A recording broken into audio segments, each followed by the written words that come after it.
مشرق وسطی میں امن عمل کو دھچکا، ایران نے آبنائے ہرمز کو ایک بار پھر بند کر دیا۔ خلیج فارس سے تجارتی بحری جہازوں کی آمد و رفت میں دوبارہ تعطل آ گیا۔ ترجمان ایرانی افواج نے کہا کہ امریکہ نے ایران کی بحری ناکہ بندی جاری رکھ کر وعدہ خلافی کی۔ آبنائے ہرمز پر آمد و رفت کا نظام سخت فوجی کنٹرول میں واپس آ گیا۔ جہازوں کی آمد و رفت کی بحالی تک آبنائے ہرمز کنٹرول میں رہے گا۔ امریکہ ایرانی بندرگاہوں کی ناکہ بندی کے نام پر بحری قزاقی جاری رکھے ہوئے ہے۔ ایرانی سرکاری میڈیا کے مطابق ایران کی فوج آبنائے ہرمز پر کنٹرول دوبارہ سنبھال رہی ہے۔ تسنیم نیوز کا دعویٰ ہے کہ ایران ابھی تک امریکہ کے ساتھ مذاکرات کے اگلے دور پر رضامند نہیں ہوا۔ امریکہ کا مطالبات میں بار بار رد و بدل نہ کرنا مذاکرات جاری رکھنے کی اہمیت شرط ہوگی۔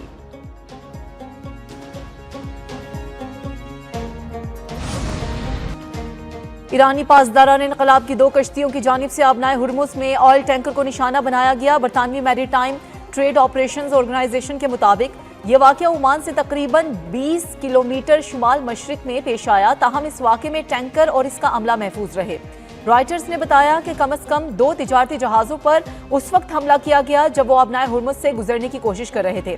برطانوی میڈیا کے مطابق اس واقعے سے قبل کچھ بحری جہازوں کو آبنائے ہرمز سے گزرتے دیکھا گیا، تاہم یہ واضح نہیں آبنائے ہرمز سے پابندی ہٹائے جانے کے بعد کتنی بحری آمد و رفت ہوئی ہے۔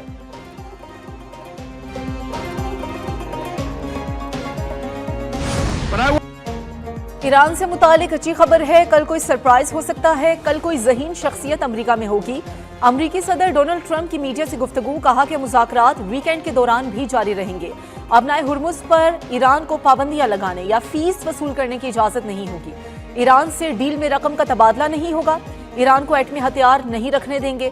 وزیر اعظم پاکستان اور فیلڈ مارشل عظیم شخصیات ہیں، معاہدے کے بعد چیزیں واضح ہو جائیں گی۔ اب نیٹو کی مدد درکار نہیں ہے۔ صدر ٹرمپ کا ایک بار پھر پاک بھارت سمیت 8 جنگیں رکوانے کا تذکرہ، کہا میں امن پسند ہوں، پاک بھارت جنگ روک کر 35 سے 50 ملین لوگوں کی جانیں بچائیں۔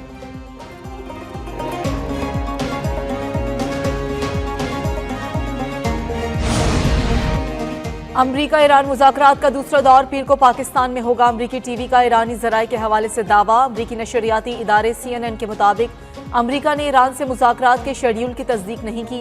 ایران اور امریکہ کے درمیان مذاکرات کا پہلا دور اسلام آباد میں ہوا تھا۔ امریکی وفد کی قیادت نائب امریکی صدر JD وینس اور ایرانی وفد کی قیادت ایرانی پارلیمنٹ کے اسپیکر محمد باقر کالیباف نے کی تھی۔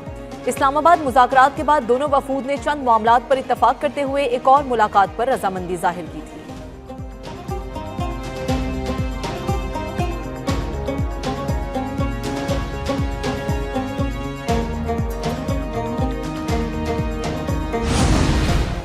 وزیراعظم شہباز شریف سعودی عرب، قطر اور ترکی کے دورے مکمل کر کے وطن واپس پہنچ گئے۔ وزیراعظم شہباز شریف نے تینوں برادر ممالک کی قیادت سے ملاقاتیں کی۔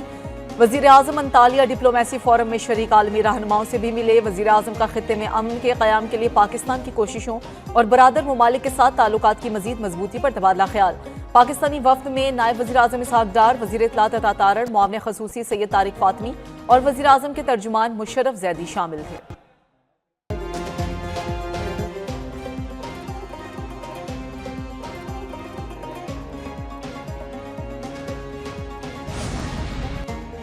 فیلڈ مارشل عاصم منیر کا 3 روزہ دورہ ایران مکمل۔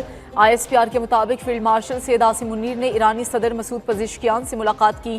ایرانی اسپیکر باقر کالیباف، وزیر خارجہ عباس عراقچی اور خاتم الانبیاء ہیڈ کوارٹر کے کمانڈر میجر جنرل علی عبداللہ بھی علیحدہ ملاقاتیں ہوئیں۔ ملاقاتوں میں علاقائی سیکیورٹی صورتحال اور خطے میں پائیدار امن کے قیام پر تبادلہ خیال۔ فیلڈ مارشل کی جانب سے مذاکرات، کشیدگی میں کمی اور پرامن حل پر زور۔ پاکستانی قیادت اور عوام کی جانب سے نئی خواہشات ایرانی قیادت تک پہنچائیں۔ پاکستان اور ایران کے برادرانہ تعلقات مزید مضبوط بنانے کے عزم کا اعادہ۔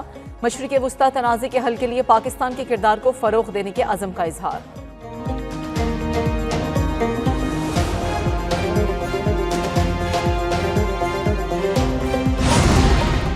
ایرانی عوام کو امریکہ پر اعتماد نہیں۔ ایران کے صدر مسعود پزشکیان نے کہا کہ ایک حکومت کے لیے ایٹمی ہتھیار اور دوسری پر جنگ مسلط ہے۔ کیا کچھ عالمی رہنماؤں کا ضمیر مر چکا ہے؟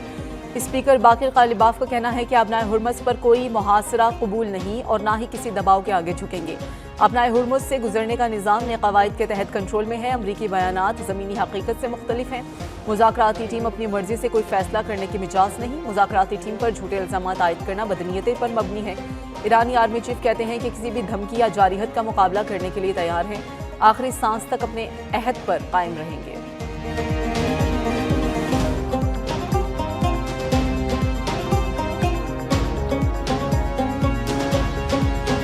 پاکستان امریکہ ایران مذاکرات میں صرف چند نکات پر اتفاق ہونا باقی ہے۔ ہم پہلے دن سے ایران امریکہ تنازع کو حل کرنے کے لیے سفارشیں اور کوششیں کر رہے ہیں۔ نائب وزیر اعظم اسحاق ڈار کا انطالیہ ڈپلومیسی فورم میں مباحثے میں اظہار خیال، کہا کہ ایران امریکہ تنازع سے خطے کی معیشت اور تجارت متاثر ہوئی ہے۔ خطے کے ممالک کے درمیان تجارت کا باقاعدہ کوئی نظام نہیں۔ جنوبی ایشیا کے تنازعات کا حل مل جل کر نکالا جا سکتا ہے۔ پاکستان جنوبی ایشیا میں ٹرانزٹ شپمنٹ کے لیے آئیڈیل ملک ہے۔ انطالیہ ڈپلومیسی فورم کے موقع پر سائیڈ لائن ملاقاتیں ہوئی۔ نائب وزیر اعظم اسحاق ڈار کی آذربائیجان کے وزیر خارجہ جیجون بائر اموف سے بھی ملاقات ہوئی۔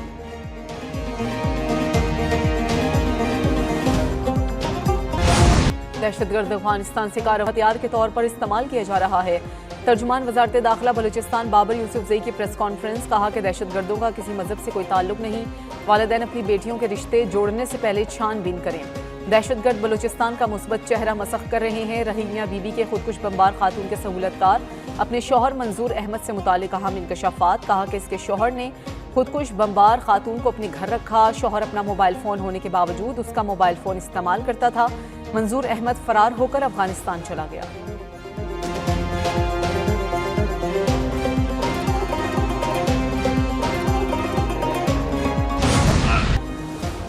پاکستان ملٹری اکیڈمی کاکول میں پاسنگ آؤٹ پریڈ کی تقریب، air chief marshal Zaheer Ahmed Babar Sidhu کی بطور مہمان خصوصی تقریب میں شرکت۔ سربراہ پاک فضائیہ ظہیر احمد بابر سدھو نے پریڈ کا معائنہ کیا۔ پاسنگ آؤٹ ہونے والوں میں 200 ممالک کے 30 کیڈٹس بھی شامل تھے۔ 38ویں ٹیکنیکل گریجویٹ کورس، 72ویں انٹروگیٹ کورس، 15ویں مجاہد کورس اور 27ویں لیڈی کیڈٹ کورس کے کیڈٹس بھی شامل۔ حیدر کمپنی کو قائد اعظم بینر سے نوازا گیا۔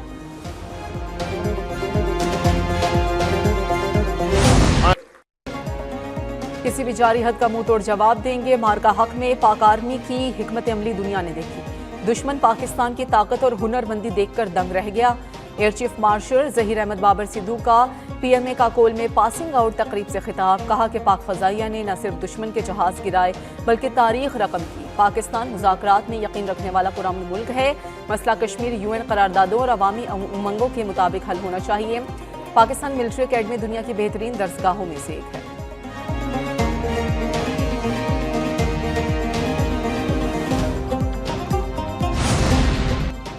وزیر خزانہ محمد اورنگزیب کی Washington D C World Bank کے راؤنڈ ٹیبل میں شرکت۔ پاکستان کے ڈیجیٹل پبلک انفراسٹرکچر کا سفر اور بے نظیر انکم سپورٹ پروگرام کی ڈیجیٹل تبدیلی جیسے 2 اہم موضوعات پر گفتگو کی گئی۔ وزیر خزانہ نے افتتاحی کلمات میں کورونا وبا اور مشرق وسطیٰ میں جاری صورتحال کا تقابلی جائزہ پیش کیا۔ وزیر خزانہ نے بتایا کہ موٹر سائیکل سواروں، پبلک ٹرانسپورٹ اور چھوٹے کسانوں کے لیے ہدفی ڈیجیٹل سبسڈیز ایک مضبوط ڈیجیٹل ادائیگی نظام کے ذریعے آسانی سے فراہم کی جا رہی ہے۔ وفاقی وزیر خزانہ کی S&P گلوبل ریٹنگز کے نمائندگان سے بھی ملاقات ہوئی۔ جائکا کے سینئر نائب صدر شوہی ہارا سے بھی ان کی ملاقات ہوئی۔ ترقیاتی تعاون پر تبادلہ خیال کیا گیا۔ پاکستان نے مشرق وسطیٰ میں امن بحالی کے لیے اہم کردار ادا کیا۔ وزیر مملکت برائے خزانہ بلال اظہر کیانی کی نیوز کانفرنس، کہا گزشتہ برس پاکستان پر جنگ مسلط کی گئی جس میں پاکستان سرخرو ہوا۔ حکومت نے عوام کو ریلیف دینے کے لیے پیٹرولیم مصنوعات کی قیمتوں میں کمی کی۔